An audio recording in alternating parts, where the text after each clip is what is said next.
Hey everyone, Scorp here. Going back to another deck profile. Today we have Dark Spellcasters. And really, this is a Dark Elf turbo deck that plays a bunch of Cosmo Queens. And I'm not doing the fusion for Cosmo Queen, which is Dark Elf fused with a Skull Knight, because I don't want to play Skull Knights and I don't want to play the fusion for Skull Knights. So we're just playing Cosmo Queen times 3, and we're playing a whole bunch of monsters that can fuse into Dark Elves. So 3 Curtain of the Dark ones. These could also be Nemarikos, I believe. They also fuse properly. These are just 2 stars. Their effect's not that great, but hey, if you have to, you can play them for this effect. Phantom Dewan has a much better effect, and it also fuses, so that's what it's used for. If you have to play one of the 2 just by itself, play Phantom Dewan. 3 Cosmo Queens. These are Yamis on a stick. They're insanely strong. Play Cosmo Queens. The whole reason that I'm playing these 8-star creatures is because I have a whole bunch of like 2-star fusions. So there's only 3 things that cost a whole bunch of stars. Then there's 3 Dark Elves in the deck, which cost 4 apiece. And then there's a couple other cards. But mostly this deck is going to be pretty cheap. Temple of Skulls, same as always. You saw my top 10 probably. I hate magic and ritual cards, or I hate magic cards. If your opponent wants to play ritual cards, they can play all the ritual cards they ever want to. They don't matter. But Temple of Skulls shuts down a bunch of magic cards, and you can use yours by turning this to attack mode for a turn. Definitely a good card. Probably not the most useful against the AI, but it's useful. Completely turns off some strategies that your opponents have, like the ones that try to burn you out. So definitely good as a one-of. Probably won't get played, but we'll have it. 3 green Kappas to 3 eye armors. This deck is definitely not going to be short on threats with this package. You could definitely look at like a Muka for some of this, but the eye armors also help with your summoning level. Green Kappas go even. Good enough. Next up, Winged Elf and Dancing Elf. All of these fuse with those Dark Spellcasters earlier to make Dark Elves. So that's what these are for. This is just a 3-star fusion. This is a 1-star to fuse into the 2 stars, so super good there. Ancient Tree, shut down those traps. Can't have traps now, can we? Heavy Storm, great card for going for lethal. Play this, your opponent just loses all of their traps, and then you can go for swing for lethal. Basically, it's a second Ancient Tree, except it actually gets rid of the cards. Soul of the Pure, just 1 point to get some HP back. You're going to need it because of all of the Dark Elves you're playing. 2 MNFs, Magical Neutralizing Force Fields. Super good card. I don't know, just situationally amazing, so might as well have 2 of them. I don't really need Yamis in this deck because I'm playing 3 Cosmo Queens. You can absolutely take out one of these and throw in, or both of these and put in 2 Yamis. I just found that I kept having more Cosmo Queens than I knew what to do with, so I took out the Yamis. 3 Black Pendants, all of these are Dark Spellcasters. Basically everything in this deck creates females, so Cyber Shields, Malevolent Nuzzlers, and then a Goblin Pan because I hate Riryoku. So that's this deck. Relatively cheap on the deck cost. It's only 866. Definitely some room for Riryokus, definitely room for other things. Especially if you didn't want to use Cosmo Queens and wanted to use Yamis and just purely go as a Dark Elf beatdown deck. Definitely can do that. So just go the direction you want to with this deck. It has some options for it, but I definitely like this version. Go over the leader abilities real quick. Extend the support range, makes the range longer. Increase strength for same type friendlies. Increases all of your creatures by 500. It is not worth it to go low level for these. Terrain change is terrible. It just terrain changes the space that your deck leader moves onto, which always ends up being the space behind you, which is really bad.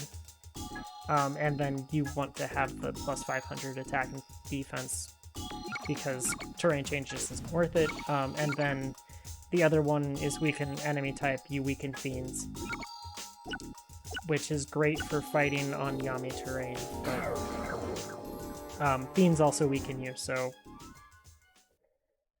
I'll call that one a wash. Go ahead and start off with a little bit of Taya,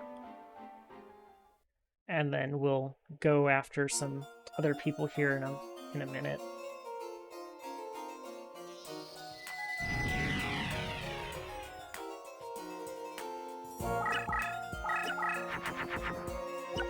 Start trying to get closer. I do not need Goblin Fan in this matchup, so I'll dump it. In this matchup, I could absolutely fuse the Dancing Elf with a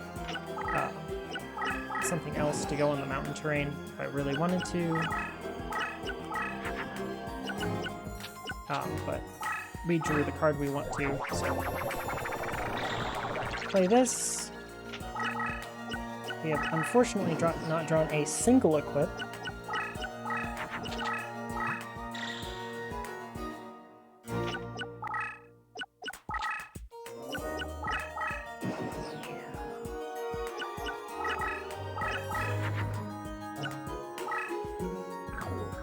So, as you can see, Cosmo Queen is the only card we can't play.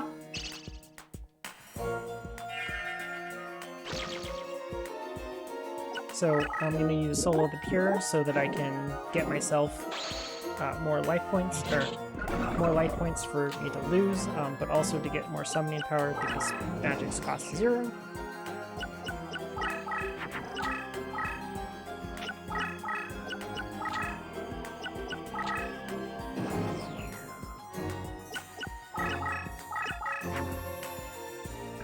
So if I play Eye Armor, I will have enough next turn for Cosmo Queen. Oh wow.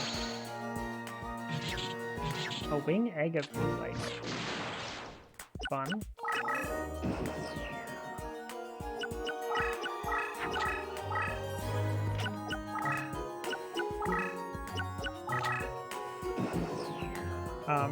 Tenderness just decreases the amount of damage that I will take.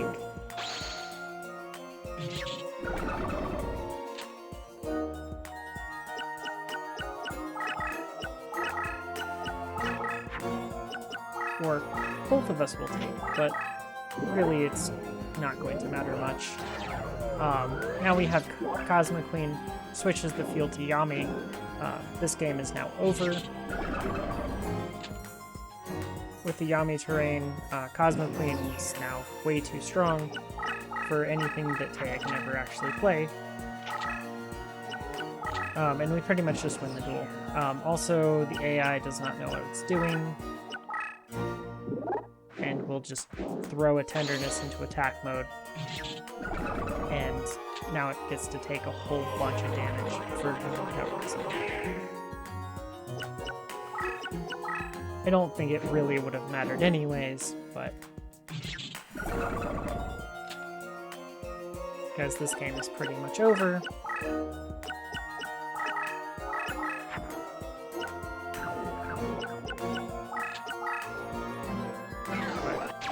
We even have another 3900 attack creature, and I didn't draw a single equip, so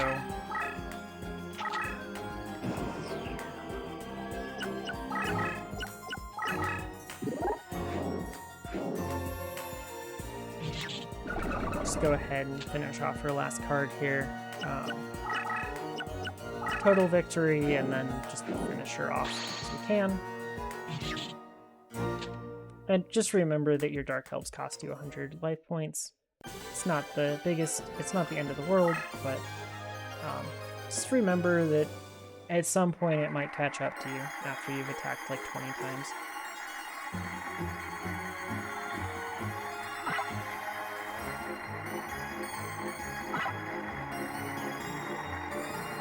I don't know why I'm going for these, but...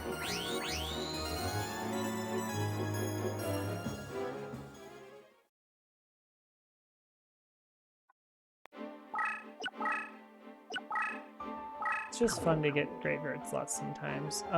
Next up, we'll go after Kaiba.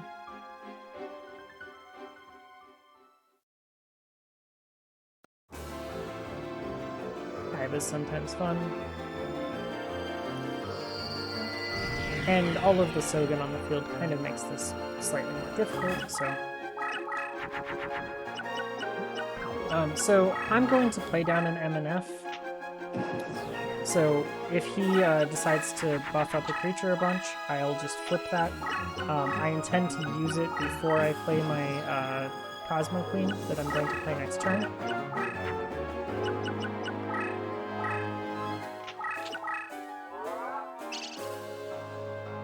Because I'm going to buff my Cosmo Queen. Or if he hasn't played a single thing that I can use it on, it'll just stay there face down for a very long time. But it looks like he power increased something, so I will use it on that.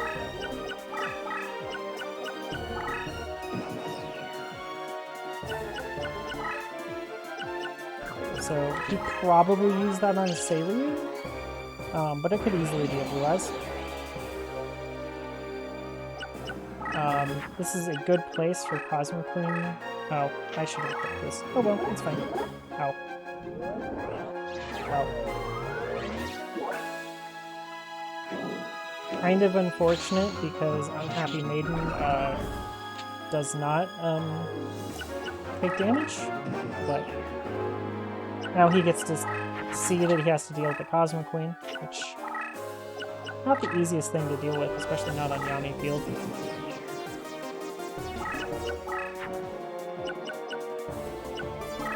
Just move this over here.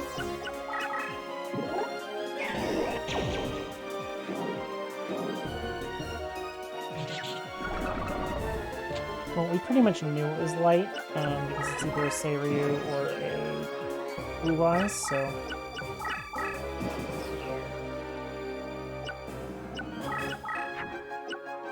just go ahead and give this a little buff. Move this forward, and then I can attack onto here. It gains the attack on the Yami field, and then gains an additional 500 when it moves onto Sogen. One of those times where you get to abuse the location that you're at, and the game's over because Blue Eyes can do nothing to stop me from ending the game. I'm just gonna taunt him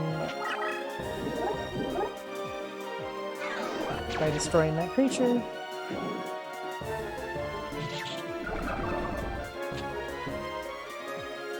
And then take out his deck leader too.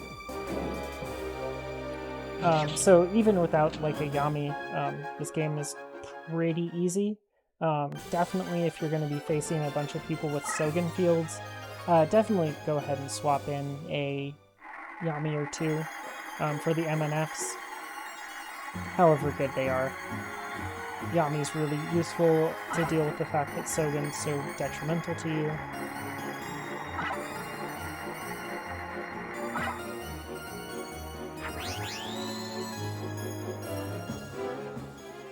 I swear I'm not trying for double slots, but they just happened.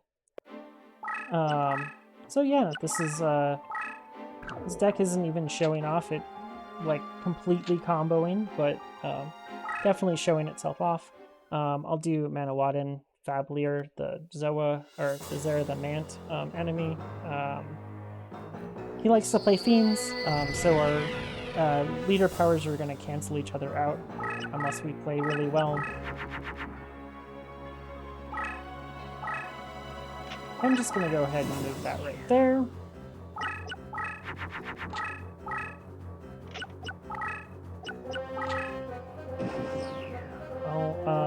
That's a trap.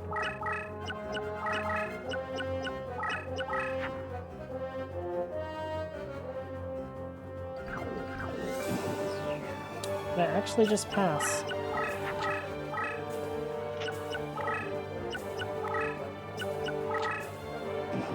This is very likely another trap.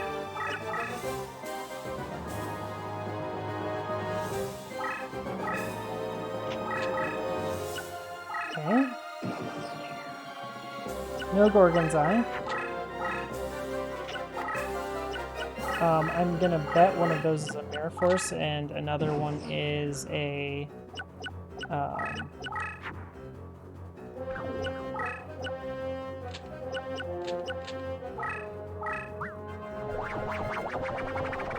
Gravity Binds.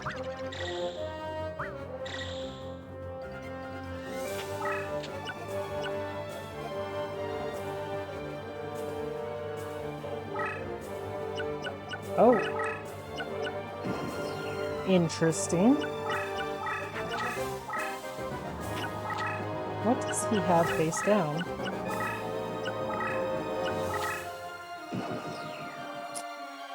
Well, I'm almost certain, like I'm extremely certain that he has at least a Mirror Force down. Oh.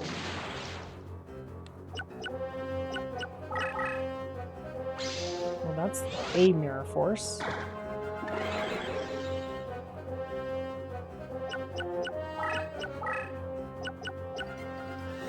Let's see.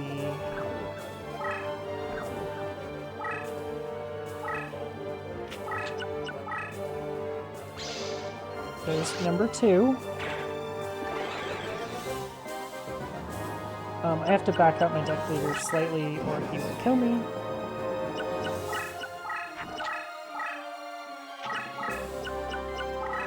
It's probably a Gravity Bind, the way he just played it.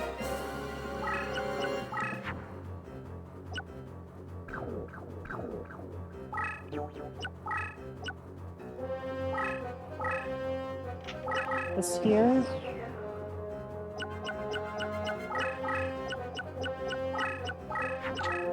He just keeps playing traps.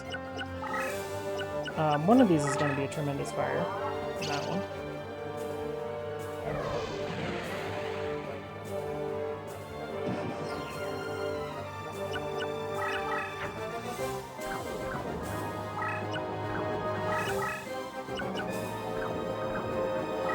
It's very difficult to want to go up next to this guy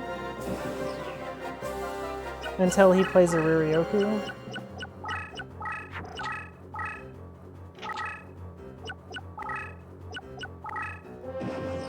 But now this will go 1-for-1 with him, so I'm gonna do this. I was kind of worried about that. If he Riryokus now, I lose. That's probably a spell or trap. Oh, Mimicat.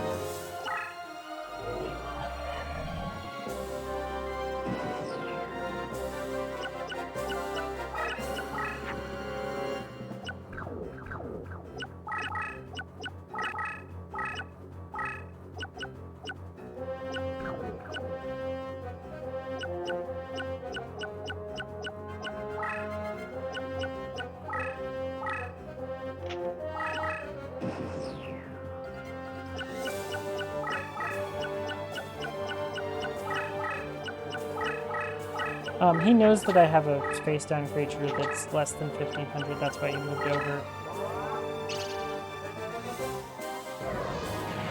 I actually want to keep my life points around this much.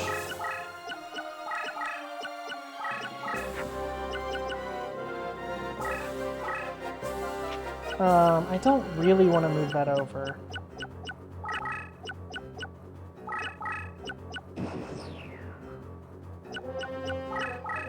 I don't want to deal with a Gravity Bind right there. It would be really bad.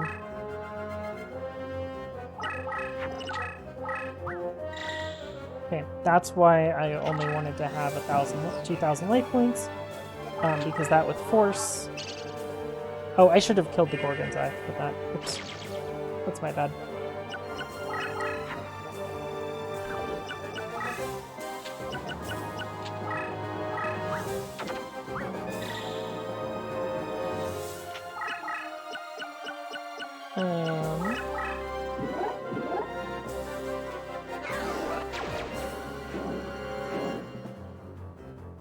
I don't believe that will destroy my creature because it moves off of the crushed terrain before it dies.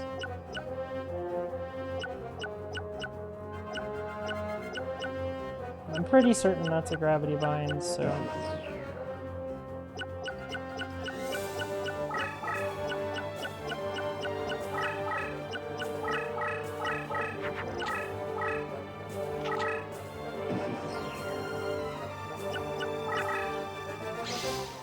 Ooh, Mirror Force. Lame. I really need to get rid of this Gorgon Eye.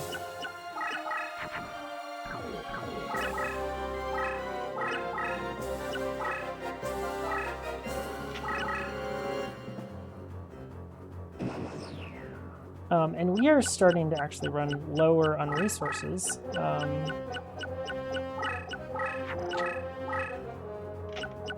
We've used most of our good resources. Although he did just leave himself open, extremely open. So I should be able to hit him for that.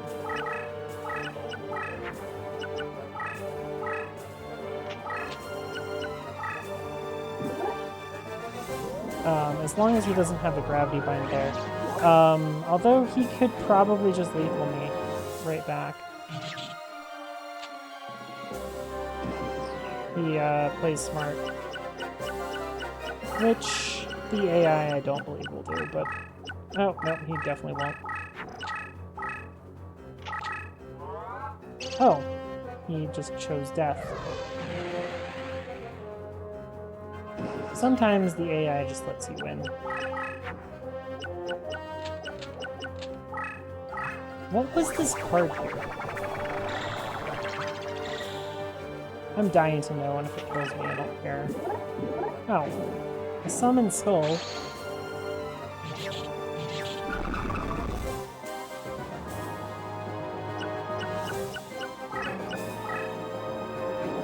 Oh, this game was easy enough.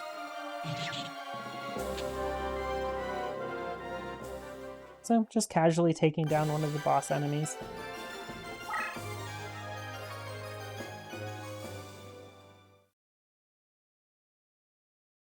And he didn't play a single card that ended up in the slots.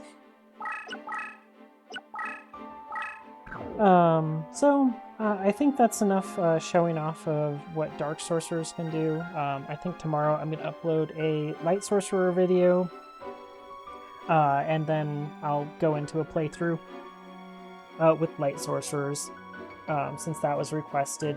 And then there was also a request for a Trent playthrough, which I'll get to at some point. Probably. I don't know. Playthroughs are weird because you either just play them with female fusions and then you just make a whole bunch of Queen of Autumn Leaves with like 8 trillion equips, or you do it with Rose Specters and with Fiends, so you fuse them with Fiends and just fuse them to Rose Specters and make 8 billion plants, 8 million Rose Specters with equips. And that's basically what you go after, so... Well, if you guys... I will eventually get around to that. I'll probably make another capsule video at some point here in the future. I think I'm going to make one on just being super overpowered and just beat up Seto with it. So, thanks everybody for watching, and have a nice day.